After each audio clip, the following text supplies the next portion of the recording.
Class 6 के computer class में आप लोगों का स्वागत है। पीछे के क्लास में आप लोग पढ़ चुके हैं पेज फॉर्मेटिंग, हेडर फुटर, उसको ऐड कैसे किया जाता है और रिमूव कैसे किया जाता है। अभी आप लोगों को पढ़ना है footnote and endnote, page number 22। जैसा कि आप लोग जानते हैं कि माइक्रोसॉफ्ट वर्ड बहुत सारे फीचर से लैस होता है, बहुत सारी खूबियाँ होती हैं, तो उनमें बहुत सारे फीचर आप पढ़ चुके हैं, बहुत सारे फीचर पीछे के क्लास में पढ़ चुके हैं। और इस क्लास में अभी आप लोगों को लेसन 2 में पढ़ना है हेडर एंड फुटर और उसके बाद अभी फुटनोट। तो हेडर एंड फुटर पिछले वीडियो में आप लोगों ने देखा। अभी देखते हैं फुटनोट एंड इंड नोट क्या होता है। Footnote is the additional information provided eight the bottom of the page. Footnote क्या होता है? तो ये एक अतिरिक्त इंफॉर्मेशन डालने के लिए होता है, अपने पेज के बारे में, किसी लाइन के बारे में, किसी पैराग्राफ के बारे में अतिरिक्त इंफॉर्मेशन डालने के लिए। जैसे अगर जो पैराग्राफ हम टाइप किए हुए हैं या सेलेक्ट किए हुए हैं, लिए हुए हैं, तो वो अगर कहीं किसी पत्रिका, किसी अन्य पेपर, समाचार पत्र, न्यूज लेटर से हम लिए हैं, तो उसका वहाँ पर रिफरेंस डालने के लिए हम लोग यूज करते हैं कि ये लाइनें इस पत्रिका से ली गई हैं, तो रेफरेंस डालने के लिए करते हैं। Footnote contains source of the information और additional information about the text. Footnote क्या होता है? एक सोर्स होता है, सोर्स बताने के लिए होता है कि ये तथ्य, ये पैराग्राफ, लाइन या शब्द कहाँ से लिया गया है, अतिरिक्त इंफॉर्मेशन देने के लिए। कहीं किसी पुस्तक से तो नहीं लिया गया है, तो वहाँ पर हम लोग रेफरेंस डालते हैं, पुस्तक का नाम डाल देते हैं, पेज नंबर डाल देते हैं। Endnote is much like a footnote. Endnote just footnote के जैसा ही होता है, वो भी। इट कंटेन्स एडिशनल इंफॉर्मेशन और क्रेडिट्स। इसका इस्तेमाल अतिरिक्त जानकारी देने के लिए ही होता है। इसका भी इस्तेमाल फुट नोट के जैसे ही होता है, अतिरिक्त जानकारी देने के लिए। But it is given at the end of the document instead of each page. वो तो फुट नोट तो जहां हम लोग रेफरेंस देते हैं वहीं इंडिकेट कर देते हैं, लेकिन इंड नोट जो होता है ये प्रत्येक डॉक्यूमेंट के पेज में लास्ट में हम लोग देते हैं इंड नोट। लास्ट में यहाँ पर लाइन बना करके इंड नोट क्रिएट करते हैं कि किस पेज से लिया गया है या किस पुस्तक से लिया गया है। इन वर्ड ए फुटनोट और इंड नोट हैज 2 पार्ट्स। यानी कि माइक्रोसॉफ्ट वर्ड में, वर्ड का मतलब यहाँ माइक्रोसॉफ्ट वर्ड से है। माइक्रोसॉफ्ट वर्ड में फुटनोट और इंड नोट के 2 भाग होते हैं। पहला, a reference number in the text and 2 the actual entry at the bottom of page footnote और at the end of the document end. पहला होता है रेफरेंस नंबर, दूसरा होता है actual entry. You can use auto numbered footnotes और end notes.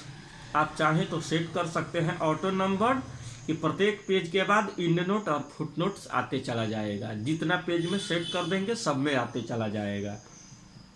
This allows you to delete, insert and rearrange your footnotes और end notes. यह क्या करता है कि फुटनोट्स या इंड नोट आपको डिलीट करने के लिए, इंसर्ट करने के लिए या रीअरेंज करने के लिए, पुनः व्यवस्थित करने के लिए इंड नोट या फुटनोट्स का सुविधा देता है। यानी कि आप चाहें तो इंड नोट और फुटनोट्स को डिलीट कर सकते हैं, रीअरेंज कर सकते हैं, इंसर्ट कर सकते हैं। And you don't have to worry about the numbering. और आपको नंबरिंग के बारे में भी चिंता करने की आवश्यकता नहीं है। वरी मतलब होता है चिंता करना।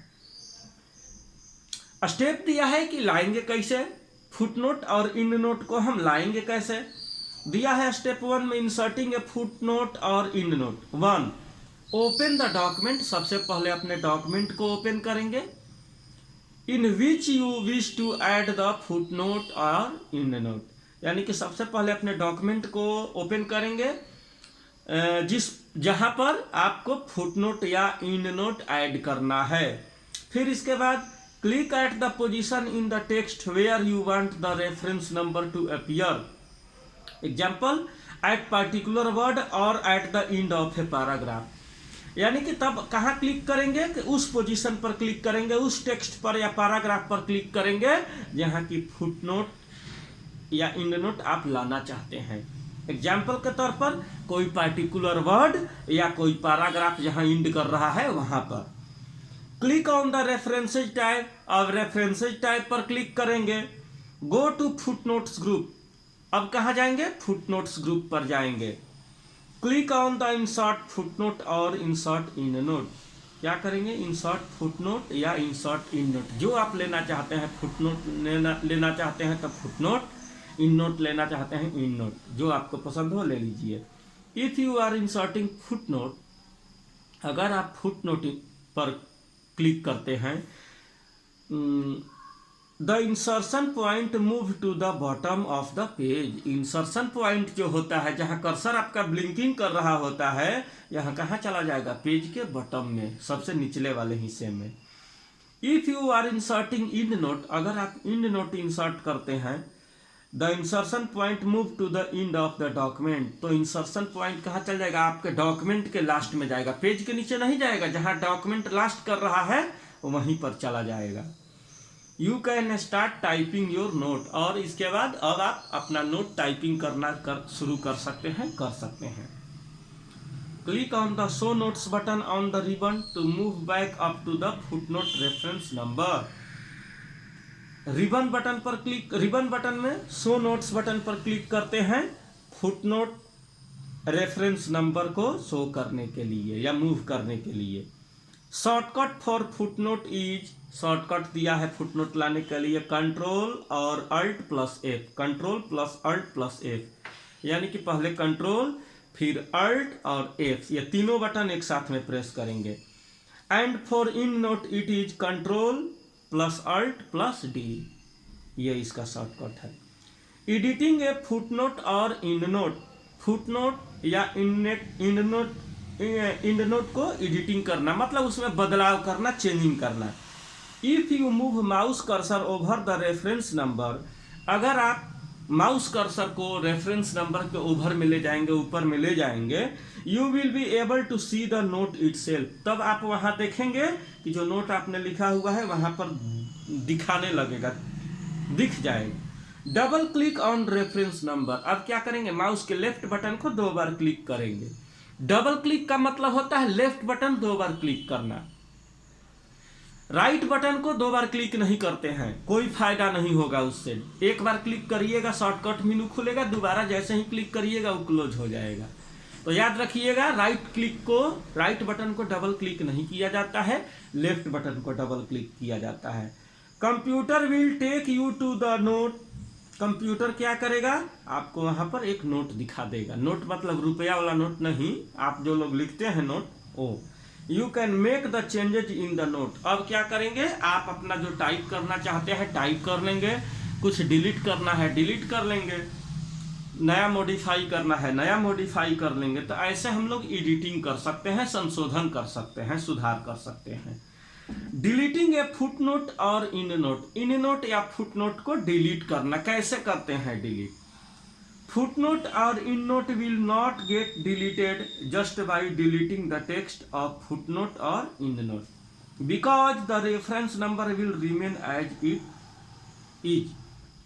फुटनोट और इन नोट को हम लोग सीधे सीधे डिलीट नहीं कर सकते हैं, क्योंकि फुटनोट और इन नोट से रिलेटेड जो रेफरेंस नंबर होता है वो पड़ा हुआ रहता है, जस का तस रहता है, जहां डाले रहेंगे वहां रहेगा, इसीलिए डिलीट नहीं होगा। Follow this steps to delete reference number, निम्नलिखित स्टेप्स अपनाएंगे रेफरेंस नंबर को डिलीट करने के लिए। कैसे? Select the reference number in the text में से रेफरेंस नंबर को सबसे पहले सेलेक्ट कर लेंगे। सेलेक्ट करने आता है ना आप लोगों को? माउस से क्लिक करके और ड्रैग करते हैं, या एरो की और शिफ्ट की के द्वारा भी सिलेक्शन करते हैं हम लोग। क्लिक बिफोर द नंबर, अब नंबर से पहले क्लिक करिए। Then hold down the shift key, अब क्या करेंगे? शिफ्ट की को प्रेस करेंगे और दबाए रहेंगे। And press the right arrow की वंस, और एक बार कीबोर्ड में राइट एरो की दबा देंगे, प्रेस कर देंगे। Reference number will be selected, reference number select हो जाएगा। या तो माउस से क्लिक करके सेलेक्ट कर देंगे या फिर कीबोर्ड से शिफ्ट और एरो की से, राइट एरो की से सिलेक्शन करते हैं। देन प्रेस द डिलीट की। अब जैसे भी आपको सेलेक्ट करना है सेलेक्ट कर लीजिए और उसके बाद क्या करिए, सिलेक्शन करने के बाद डिलीट बटन कीबोर्ड में होता है उसको प्रेस कर दीजिए।